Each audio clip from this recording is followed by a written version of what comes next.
انسانی حقوق کی سب کمیٹی کا اجلاس ہوا۔ اجلاس کی سربراہی مہر ذوالفقار بھٹو کر رہی تھیں۔ اجلاس میں قادر مندوخیل کا کہنا تھا کہ انسانی حقوق کا معاملہ صرف صوبوں پر نہ چھوڑا جائے۔ ججز اپنے طور پر معاملات کو دیکھتے ہیں، جو کام پارلیمنٹ کے کرنے کے ہیں انہیں سپریم کورٹ پر نہ چھوڑا جائے۔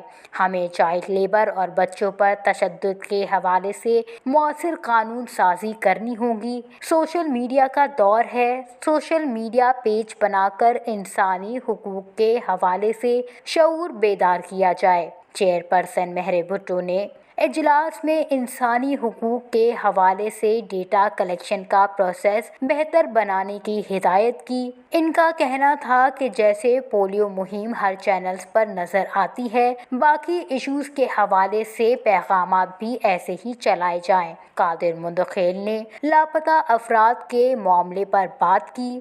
ان کا کہنا تھا کہ اگر کوئی شخص مطلوب اٹھایا جائے تو اس کے خلاف کارروائی قانون کے مطابق کی جائے۔ جسے اٹھایا جائے اس کے ورثاء کو اطلاع ضرور کی جائے۔ ڈی جی ہیومن رائٹس کا بھی اس حوالے سے کہنا تھا کہ جبری گمشدگی کو جرم قرار دیا جائے۔ اس قانون کا ڈرافٹ بنا کر پارلیمنٹ کو بھیجا گیا تھا، جو پارلیمنٹ میں زیر التوا ہے۔